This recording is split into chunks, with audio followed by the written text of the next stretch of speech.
Hey everyone, welcome, Truland here, and we're doing another reaction video to a video called The Subtle Sexuality of Attack on Titan by Pedantic Romantic. And I just wanted to talk about it because it's like, I don't make these videos because I simply don't like the person or disagree with, well, I do disagree with them in some cases, but it's never out of a place of malice, it's just out of a place of, hey, this is what I want to say about it because I found it interesting enough to talk about.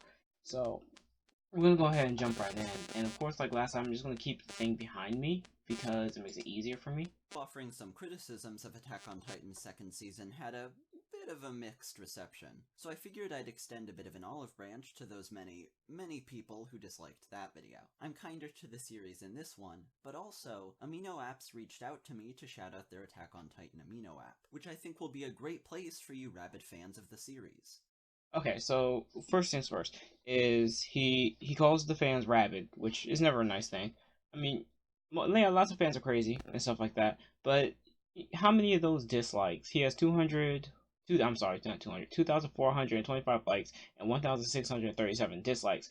Now, how many of those people probably actually were just like, I don't understand your point?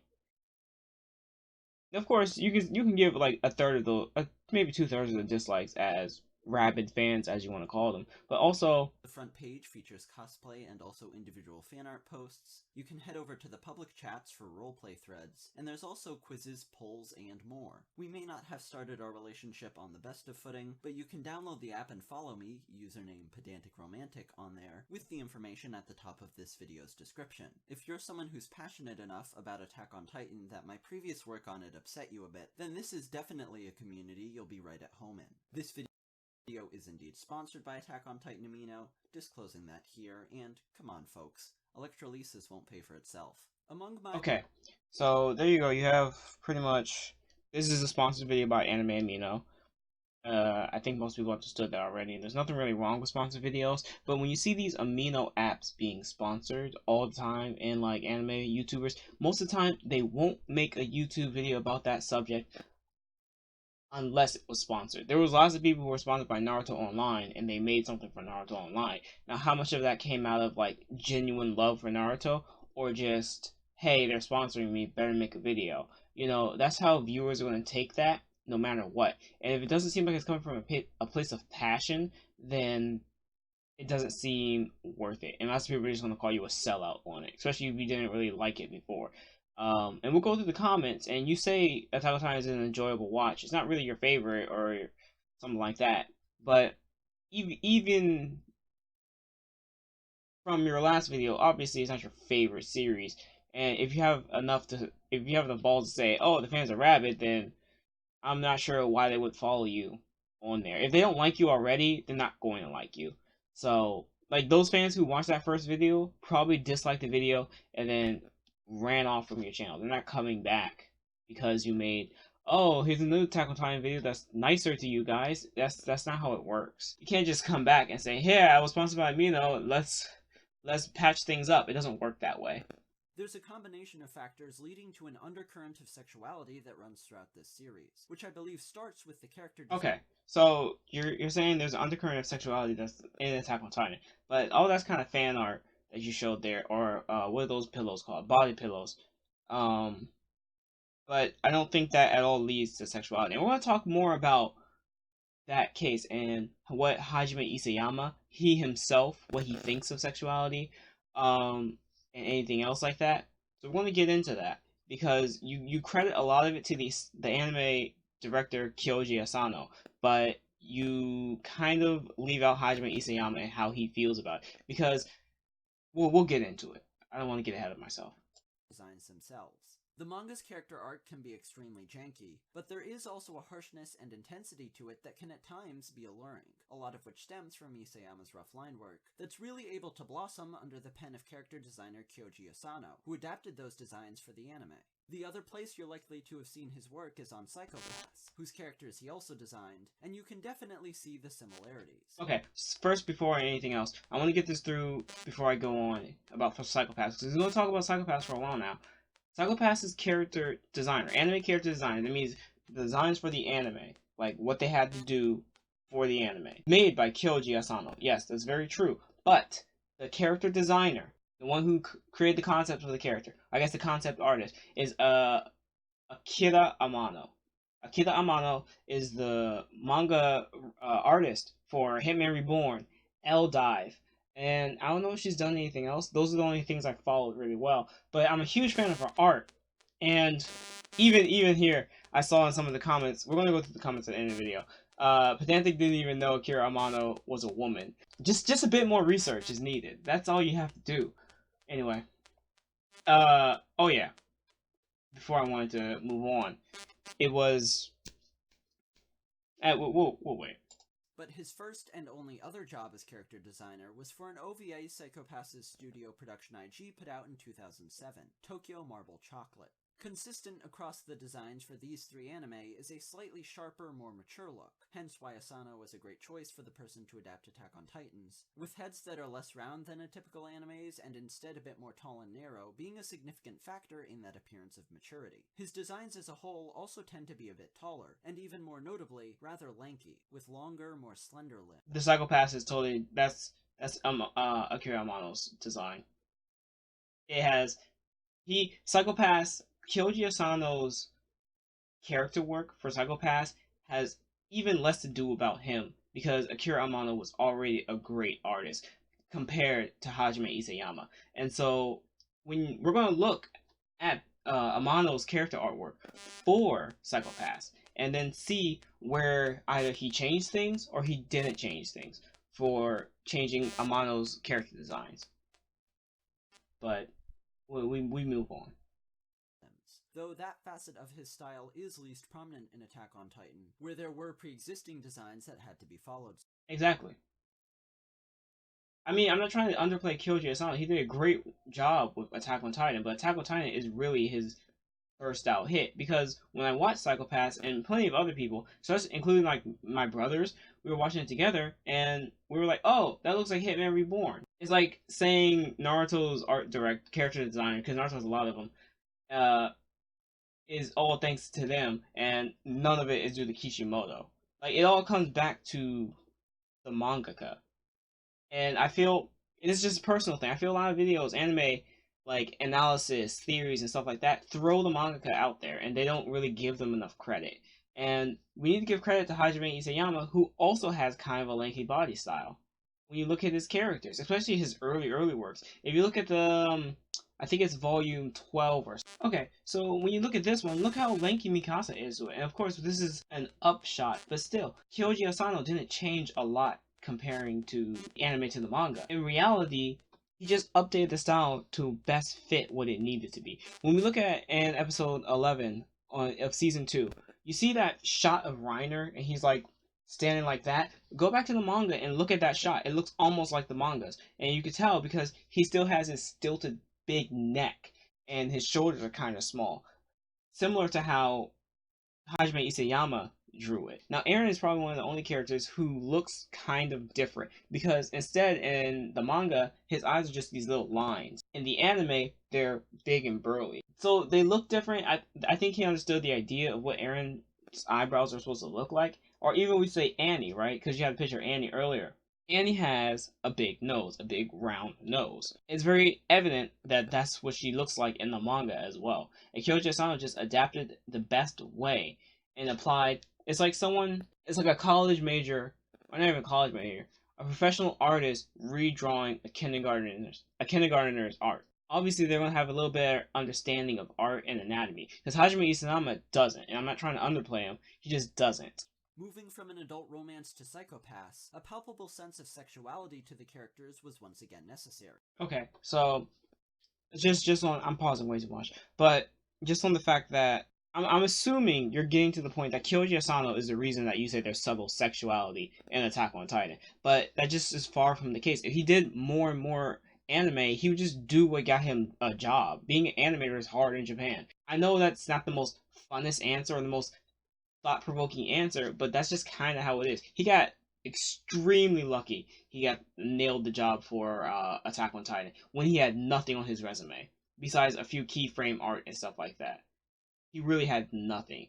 And we'll look at Kyoji Asano's work list because from Psycho-Pass, I'm pretty sure Attack on Titan came out before Psychopaths. It's an easy Google search. Let me look it up. Yep, Attack on Titan came out before Psychopaths. So that's kind of invalid because Kyoji Asano had done an OVA as his first job as a character designer. That's it. An OVA of a romance. So it doesn't matter because then he went on to do Attack on Titan. He had some work as keyframes from about a dozen or so anime. From there, then he would go on to Psychopaths. So shouldn't it be the other way around? Because Psychopaths didn't come out before Attack on Titan. Attack on Titan was out like a year before Psychopaths. Walking in on what is heavily implied to have just been a sexual encounter between Shion and Yayoi. I think that's a nice scene itself. I think he handled it very well. It's pretty cool scene. This isn't the cartoonish sexuality of many anime that are better served by soft, almost childish features and exaggerated curves. If it was, Akane would have walked in a minute earlier, and instead of being a moment of neat character development and world building, it'd be played up for a cheap gag. It's just a subtle sense that these are mature people who may very well have been casually enjoying each other's company 5 minutes before you walked in.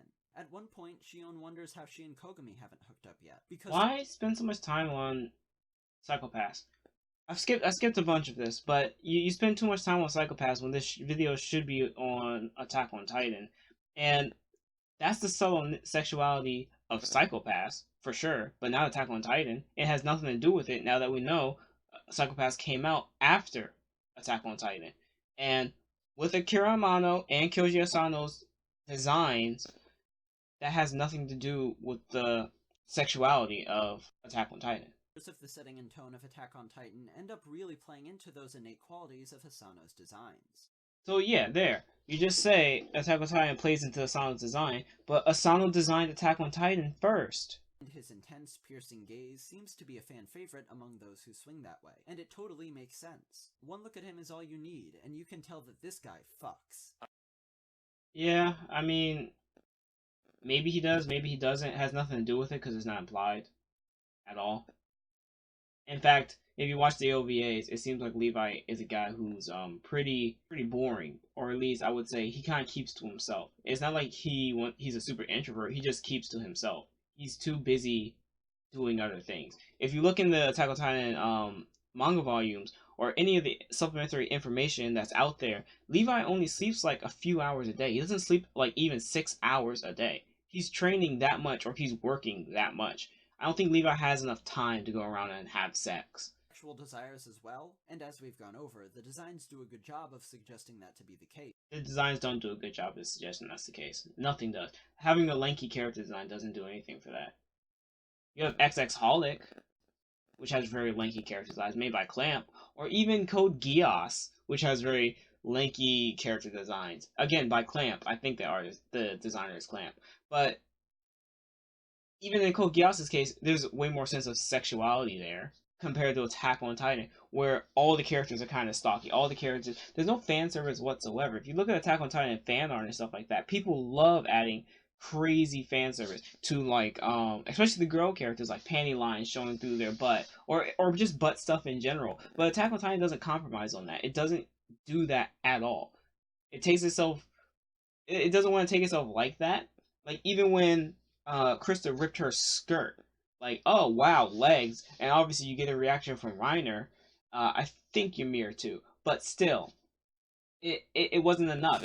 This show doesn't focus anything on its female characters being sexy, or even its male characters. Mikasa has abs, but you only see that the first time in the anime, in the opening, the second opening, where she's punching, and even then it's such a small shot and it blurs out immediately. So they weren't focusing on it. It's just Mikasa on her own training, and it's not even that long of a scene, so it doesn't matter that much. To believe that he'd act upon them with similar efficiency. There isn't. Shipping partner for him is Eric. Yeah, it's what's that called? Fujoshi? Something like that. Girls like yaoi. Hanji. I said Hanji. Because now, Hanji, I'm surprised you didn't mention this at all. In the manga, Hanji is said to be a male or a female. Isayama said is whatever you want, right? The anime puts Hanji as a female. She is a female in the anime. But Isayama, he just chooses Hanji to do look however he wants. And probably because of laziness, probably because he just never had the time to think about it. Who knows, really? I'm not sure how much he works in the span of a month in every chapter. But still, it's You should have mentioned that. That's kind of important to it if you want to really bring it up, because then you could at least bring up the aspect of homosexuality, where Ymir and Krista have at least something. Those two are better examples of anything outside of this, like Ymir and Krista's relationship, and of course you mentioned something about people relying on others, and I'll talk about that in a second. But you should have mentioned Hanji's gender from the manga. Characters have this impulsiveness to them. Bringing up eating again, Sasha is all too enthusiastic to indulge that desire at every possible opportunity. It's just a gag. With that, the fact that a number of characters seem to be almost defined by their intense investment in one specific person, and very much so. I agree with you there that characters in this show definitely rely on something else. When we look at Mikasa, Eren is her chain to the ground. He is the only thing that links her to reality, because without him, she is nothing. She needs Eren. Or even in the case of Ymir and Krista, even though the end of the season would say Ymir is willing to do things for Krista that probably Mikasa isn't willing to do for Eren. You have all these characters who rely on each other on Attack on Titan, but that shouldn't be indicative to sexuality, as it should be more indicative to surviving. Levi's gone through life and he's lost a lot. He's lost a lot. You can see how detached he is from everyone else. But when we come to it, these guys are still kids, right? They're not adults. They're still kids. They need that emotional support. That's why in cases like Mikasa, she kind of needs Eren. She's not mature. She isn't, because look how much she clings to him. She's not an adult yet. She has no sense of maturity to her. She clings to Eren all the time. She can't let go. Of course, they're in a world that danger looms every second. That's the case for sure. But still, to get the point across, it's all these characters rely on each other, but a majority of these cast is younger, and that's why they rely on other people. Now, with the exception of Ymir, whose age is, but Krista relying on Ymir is nothing surprising. With Season 2's finale, the explicit establishment of that investment as one with a romantic element to it. And the series is doing a lot of this. Yeah, I mean, if you were told you're gonna die right then and there, then yeah, of course you're gonna probably be, well, I might as well get something out of it, right? But when you look at Eren's character, Eren doesn't care about that kind of stuff at all. Look, he's not even blushing. He's just crying. He's aware. Look, because in the scene he's like, "Oh, okay," and then he's like, "I'll do it again and again and again." But Eren's first goal of all things is to kill the Titans. That comes above everything else in the series for him. Everything. It comes over sex. If he didn't have to eat to survive, he probably wouldn't eat. Eren's goal is to kill the Titans. That's his only goal. That's his sole goal. And he's going to get to that goal. That's his desire as well. We're talking about sexually named desires. Well, you see, Eren's desire is to kill the Titans. Mikasa's desire is to protect Eren. Once the goal is finished, then yeah, maybe Eren might think about sex, but that's not the case. Relationships really moves that chipping away from the realm of immature, goofy indulgence, and into one of gritty adult reality. I will say that Attack on Titan is held back a bit by failing to actually capitalize on all of this. Okay, so I kind of agree. Attack on Titan could have capitalized on at least some sort of romance to it. Sexuality, I mean, they have a lesbian couple, supposedly lesbian couple, but I think everyone knows Ymir and Krista what they are. We know what Eren and Mikasa are, but it doesn't have to capitalize on it. And again, it's kind of a boring answer. It's not the best answer that people want to hear, but it's a shonen manga, and you mentioned that up. Hajime Isayama just doesn't seem to care about it. Feels like it would happen, and that the fact we don't actually see any of this was even somewhat immersion breaking for him. I understand that it is technically a shonen, and so perhaps expecting the level of maturity on that topic that Psycho-Pass provided is expecting too much. But while the shonen magazine it runs in has had instances of that soft, rounded sexuality... Lots of shonen magazines that aren't Jump use sexuality to sell. They have idols on the front of it, and I'm pretty sure Attack on Titan is in one of those magazines. I could be wrong, but I'm not going to go on a field trip for it myself. You guys can do it yourself. But I've seen plenty of other magazines use sex like that. And just because one mangaka likes to do it, it's like saying Naruto should have had more sexuality in it. No, let's not use Naruto. Let's use My Hero Academia. My Hero Academia should have more sexuality in it because Shokugeki no Soma, or Food Wars if you want, is in the same magazine. To Love Lu was also in the same magazine for a while, and it should have more sexuality. That doesn't make any sense. If the author doesn't want to do it, they're not going to do it. And in many cases, like Kishimoto and Naruto, he said, I didn't have time to flesh out those aspects. Now, Isayama might. He's in a monthly manga, but think of how much time that would take away from it, right? And then think of also in the outside. Think of a community. If you were to bring that into it, think of how damaging it could be to the community because everyone knows once pairings come into shows, it ruins shows. Fans get angry, they get rage, they get everything about it. In Tokyo Ghoul, there was a recent pairing and people got upset. The end of Bleach, the pairings, people got upset. That also can ruin a series, and they have to be very careful of that kind of thing. Like the weirdly raunchy Shinsekai Yori manga. It also had Akuno Hana and its brutal take on teenage sexual perversion, so there really isn't much of an excuse for Attack on Titan, I feel. No, there is. I just explained it, but yeah, those authors wanted to work on that kind of thing, and they did. But Hajime Isayama didn't want to do that kind of thing, so he didn't. Shocking violence, and especially in recent years as series like Game of Thrones have become incredibly popular, character death have become markers of a mature series for many. But in my eyes, a deft and nuanced handling of sex is actually much more indicative of a show's true level of maturity. I agree. I think if a show can handle sex very well, then it could probably handle being a bit more mature than other series. Because sex is something that a lot of series probably don't want to even talk about, or they don't want to be serious about. They like to joke around about it, and that's where issues can come around because they'll have super graphic deaths or something like that, but they don't want to acknowledge that sex is a thing. And I think for Psychopaths, that's a cool aspect. And other shows out there, I'm trying to think of any shonen that kind of accepts it, and nothing's coming to mind. Because them having kids isn't really about sex. Like, yeah, sure, they had kids, but that doesn't mean anything. Everyone has kids sooner or later. So and can often take a greater degree of skill to pull off well. Stick around for an upcoming video from me going over how... Okay, he's on here. So here we are, and this is Akira Amano's artwork for Psychopaths, right? So you can kind of see where Kyoji Asano got the idea from. When you look at Akira Amano's artwork, Akira Amano is very specific about lots of things, like her lips. That's for sure, because she does the little drawing in the upper lip. Lots of anime do it, but she does it in a special way. And then look how lanky her characters are. Look at it. They have small heads. Their heads aren't super big. They've got small eyes. Okay, so we have our protagonist here, and we're going to compare it to the anime.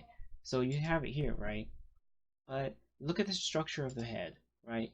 Look at how Amano always draws her chins compared to the anime, right? They just softened the chin up because it would be pretty difficult to draw the chin like that every single time. But the whole facial structure stays the same. Akira Amano has a very unique way of doing hair. Of course, that's not going to be adapted into an anime. They're just going to do standard anime hair color. But if we look at the eyes as well, you see the round is round at the top and curves at the edges. Here, round at the top and curves at the edges. Now, in anime design, you normally want to do one singular line, or at least connect the top and the side of the eyes together. That one makes it easier to animate in general. So that's something that Kyoji Asano took liberties on. But when you look at it, this is a total Akira Amano design. And then we just look at some other characters. This one looks just like Byakugan, the lesbian character we saw earlier. This is a pretty bad one. It's not very high resolution. Or even that character, right? She was supposed to have black hair, but whatever. It doesn't matter to the scope of Attack on Titan since he drew Attack on Titan first before he did Psychopaths. So here we have something. This is just a little neat thing on Hajime Isayama. In one of his newspapers in a chapter, this is about 2014, so about 3 years ago. But he put this like these words in here. They were katakana, but one of it was like gu choki pa, gu choki pa, gu choki pa. De nani tsukudo, nani tsukudo, migite wa chinko de, hidari te wa manko de. and it goes on sexu, nama mugi, nama gome, nama tamago. And it translates to rock, scissors, paper, rock, scissors, paper, rock, scissors, paper. What should I make? What should I make? In my right hand, a wiener. In my left hand, a pussy. Sex, barley, raw barley, raw rice, raw eggs. Talk dirty all day, all right. The dude's pretty young for a mangaka because he's only like 30 or so, while other mangaka are like in their 40s, hitting their 50s. So this dude's pretty young in all means. Now we're going to go over here to the video in question that we were watching, and we're pretty much just going to kind of scroll through the comments and see what's really interesting. Subtle, where's the thumbnail from? The thumbnail actually that he uses is from an official source. It is by the studio. So it's in the magazine. I think it's Megami, or it's something else. I can't remember. But weren't the characters done by Akira Amano? He did the original. Once again, you didn't even look up Akira Amano was a woman. Asano adapted them for the anime. Blah blah blah, right? So I think this comment kind of puts it perfectly why some people didn't like your video. The really popular show that a lot of people like for its high intensity moments. I thought those were really dumb and funny. You know why? Because I'm smarter than you, and I understand things better than you do. Don't feel bad for not being as smart as me. Most people are. Now let me tell you why I think it's bad drama and the only good as comedy. Because you're not smart enough to notice these things yourself. Again, of course, he didn't mean it like that, but the way the video felt condescending towards the show and the fan base. Yeah. And of course, people just read the title. Yeah, and then ever consider the people that didn't just enjoy the video? Guys spent around almost 10 minutes and 3 minutes argument, and then, yeah, like, you can read the comments yourself. And when I find a video I like, I read every single comment because it's very important to get across what people feel about it. That way, maybe it'll change my mind, but I don't think I did. I don't think it will. And this is me. I'm Blue Riser, by the way. Um, but yeah, it's like you should have gave props to Amano, but whatever. You're walking with Mother's Basement too much. It makes me wonder which video you sold out. This one because of Amino, or the other one because of angry views. It's kind of funny. It doesn't feel strange at all. It's like, how do people not understand the common tropes of a shonen series? Even Shokugeki no Soma plays on sex, right? But it never goes to that line for sex as a serious thing. At least from my understanding of what I've read so far. Now things could have changed. I'm putting that out there, but as far as I've seen, it's not. There's no sex in Food Wars. It's a shonen series. It just has fan service and a lot of it, like girls saying kimochi or stuff like that. See, again, you said Akira did the original character design, but it doesn't matter. She did it all. Like, Asano adapted them for the anime, but that's what any anime character designer does. They adapt it. It'd be weird if someone were to say, "Oh wait, I got the perfect one." Lots of people praise My Hero Academia for being a shot for shot of the manga, but no one gives praise to the character designer. Why? Because Horikoshi drew it. He drew all that, and it's his design that's going into the show. Akira Amano's design is going into the show. I'm not sure. I'm going to try to stop saying it now because I'm pretty sure I already beat it into your head how many times that's important to it. And the fact that you didn't do that, it just loses credibility. You should have done that.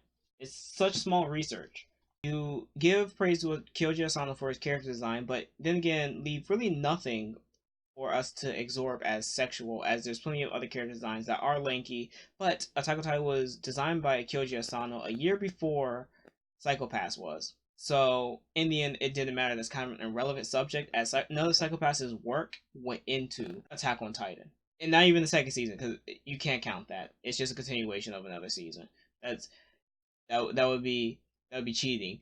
Again, Akira Amano is way more influential to Psycho Pass than